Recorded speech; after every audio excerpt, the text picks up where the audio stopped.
Hello students, welcome to Athar ji के classes. आज भी हम मुगल काल कर रहे हैं। इसमें हम बाबर के आगे चलेंगे। तो चलिए स्टार्ट करते हैं। पहला प्रश्न है, बाबर का कौन सा पुत्र उसके बाद गद्दी पर बैठा? उत्तर है नासिरुद्दीन मोहम्मद। इनका दूसरा नाम था हुमायूं, जिसका शाब्दिक अर्थ होता है भाग्यशाली। अपने पिता बाबर की मृत्यु के बाद हुमायूं गद्दी पर बैठा। अगला प्रश्न है, हुमायूं के उन भाइयों के नाम बताइए जो अफगानों के साथ साथ उसके लिए समस्याएं पैदा करते रहे। हुमायूं के 3 भाई थे, जिनका नाम था कामरान, हिंदाल और अस्करी। अगला प्रश्न है, बाबर ने हुमायूं को कौन सा पहला महत्वपूर्ण कार्य सौंपा था? उत्तर है बाबर ने हुमायूं को बदख्शां का गवर्नर बनाया था। ये उनका पहला महत्वपूर्ण कार्य था। अगला प्रश्न है, बाबर ने हुमायूं को अपने निजी खर्चे के लिए कौन सी स्टेट सौंपी थी? उत्तर है संभल की स्टेट। अगला प्रश्न है, दिल्ली सल्तनत के पतन के बाद सोने का सिक्का जारी करने वाला पहला शासक कौन था? उत्तर है हुमायूं। और हुमायूं के बाद में आप देखेंगे कि शेर शाह ने भी ऐसा ही किया था। यह मैं आपसे भी एक क्वेश्चन पूछना चाहता हूं, जिसका जवाब मैं चाहता हूं कि आप मुझे कमेंट बॉक्स में लिखकर जरूर दें। भारत में कौन से शासक सबसे पहले सोने का सिक्का चलाने वाले शासक माने जाते हैं? अगला प्रश्न है, हुमायूं ने किस युद्ध में अफगान सेना को पराजित कर चुनार का किला अफगान सरदार शेर खान से छीन लिया था? उत्तर है 1532 में दोरा के युद्ध में। अगला प्रश्न है, हुमायूं किस युद्ध में शेरशाह से पराजित हुआ था? उत्तर है 1539 में चौसा के युद्ध में, और फिर 1540 में बिलग्राम के युद्ध में, जिसे कनौज का युद्ध भी कहा जाता है। अगला प्रश्न है, चौसा में हुमायूं को हराने के बाद शेर खान ने कौन सी उपाधि धारण की थी? उत्तर है शेर शाह। और आपको पता ही होगा कि शेरशाह नाम की फिल्म कुछ समय पूर्व आई थी। वो फिल्म कैप्टन विक्रम बत्रा पर आधारित थी, जो कि कारगिल युद्ध में परमवीर चक्र जिन्हें मिला था अपनी वीरता के लिए। इस युद्ध में कैप्टन विक्रम बत्रा का कोड नेम शेरशाह था। अगला प्रश्न है, कुछ प्रचलित किंवदंतियों के अनुसार किस राजपूत रानी ने अपने साम्राज्य को बचाने के लिए हुमायूं को राखी भेजी थी? उत्तर है राणा सांगा की विधवा रानी कर्णावती ने। अगला प्रश्न है, 1540 में शेरशाह से पराजित होने के बाद हुमायूं कितने वर्षों तक निर्वासन में रहा? उत्तर है 1540 से 1555, यानी 15 वर्ष तक। अगला प्रश्न है, हुमायूं ने पुनः दिल्ली पर कब अधिकार किया? उत्तर है 1555 में सरहिंद के युद्ध में। 22 जून 1555 को सरहिंद की लड़ाई में सिकंदर शाह सूरी की सेना निर्णायक रूप से हार गई और भारत में मुगल साम्राज्य की फिर से स्थापना हुई। अगला प्रश्न है, हुमायूं की मृत्यु कब और कैसे हुई? उत्तर है 1556 दीनपनाह दिल्ली में अपने पुस्तकालय की सीढ़ियों से गिरने से उनकी मृत्यु हुई। और ऐसे ही सल्तनत काल में एक सुल्तान की चौगान यानी कि पोलो खेलते हुए घोड़े से गिरकर मृत्यु हुई थी। आपको अगर उसका नाम याद है तो मुझे कमेंट बॉक्स में जरूर बताइएगा। अगला प्रश्न है, स्थापत्य कला के क्षेत्र में हुमायूं का क्या योगदान है? उत्तर है उन्होंने दिल्ली में दीनपनाह नामक एक सिटाडेल यानी गढ़ का निर्माण करवाया था, और उन्होंने दिल्ली में ही ईसा खान मस्जिद और जमाली मस्जिद का निर्माण भी करवाया था। अगला प्रश्न है, हुमायूं की जीवनी हुमायूंनामा किसने लिखी थी? उत्तर है अकबर के कहने पर हुमायूं की सौतेली बहन गुलबदन बेगम ने ये पुस्तक लिखी थी। अगला प्रश्न है, दिल्ली में हुमायूं का मकबरा किसने बनवाया था? उत्तर है हुमायूं की विधवा हाजी बेगम ने। अगला प्रश्न है, शेर शाह ने किस राजवंश की स्थापना की और उसकी राजधानी कहाँ थी?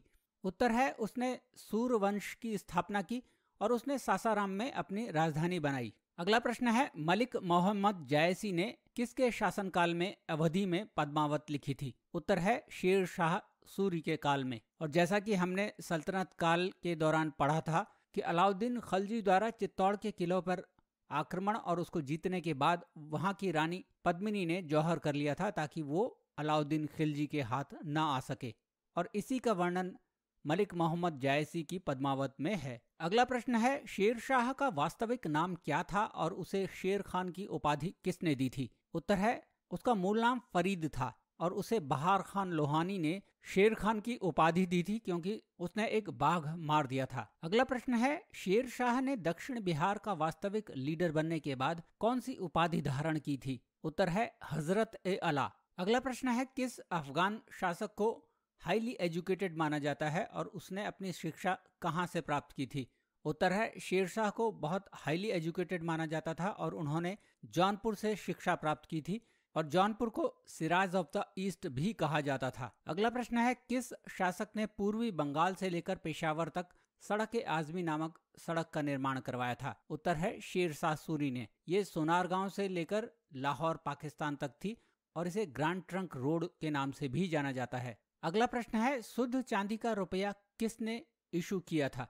उत्तर है शेर शाह ने। शेर शाह द्वारा इशू किए गए चांदी के सिक्कों का वजन 178 ग्रेन्स था। अगला प्रश्न है, अलाउद्दीन खिलजी द्वारा अपनाई गई दाग और चेहरा की विधियों को किस शासक ने दोहराया? उत्तर है शेर शाह सूरी ने। शेर शाह सूरी ने राजस्व, प्रशासनिक, सैन्य और मुद्रा प्रणालियों में सुधारों को अपनाया और सैन्य सुधारों में उन्होंने अलाउद्दीन खिलजी द्वारा शुरू की गई दाग और चेहरा प्रणाली कंटिन्यू रखी थी। चेहरा मतलब हर सैनिक का एक पर्सनल डिस्क्रिप्शन उनके पास होता था और दाग, हर घोड़े को एक ब्रांड या दाग लगा दिया जाता था जिससे कि सैनिक उन घोड़ों को चेंज न कर सकें। मतलब वो अच्छी नस्ल के घोड़े होते थे, इसलिए वो सेना में उनका उपयोग होता था। अगला प्रश्न है, शेर शाह सूरी की मृत्यु किस अभियान के दौरान हुई थी? उत्तर है 1545 में कालिंजर के युद्ध में।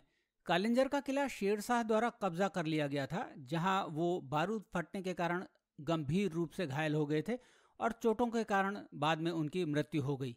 अगला प्रश्न है, शेर शाह का मकबरा कहाँ स्थित है? उत्तर है सासाराम, बिहार में।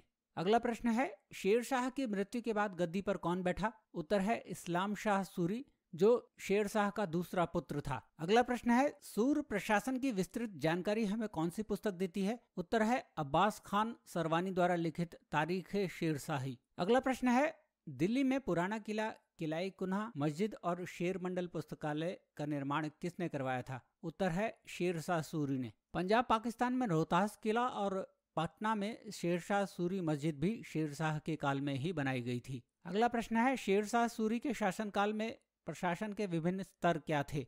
शेर शाह ने अच्छे प्रशासन के लिए अपने राज्य को इक्ताओं में बांटा था और ये इक्ता सरकार यानी डिस्ट्रिक्ट में बंटे होते थे और डिस्ट्रिक्ट को फिर बांटा जाता था परगनाओं में और परगना के नीचे विलेज होता था। परगना आज भी आपको पता है कि आज भी परगना हम यूज करते हैं इस शब्द का। और सरकार या डिस्ट्रिक्ट का हेड होता था सिकदारे सिकदारान, जो सिविल एडमिनिस्ट्रेशन को देखता था, और दूसरा हेड होता था मुंसिफे मुंसिफान, जो रेवेन्यू एडमिनिस्ट्रेशन को देखता था। अगला प्रश्न है, शेर शाह ने राज्य का भूकर किस दर पर लागू किया और भूकर के लिए उसने किस तरह की प्रणाली अपनाई? उत्तर है शेर शाह ने भूकर 1/3 की दर से लागू किया था और शेर शाह ने भी अलाउद्दीन खिलजी की तरह जमीन की पैमाइश कराई और इस पैमाइश कराने के लिए उसने सिकंदरी गज का इस्तेमाल किया। उसने बिचौलियों को बीच में से हटा दिया और डायरेक्ट किसानों से टैक्स लिया।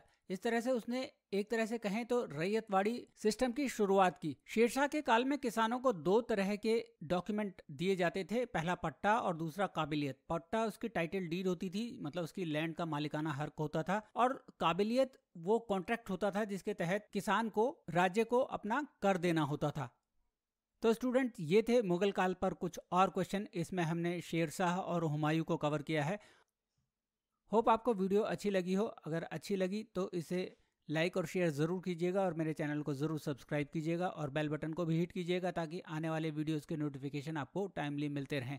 Thank you very much for watching this video.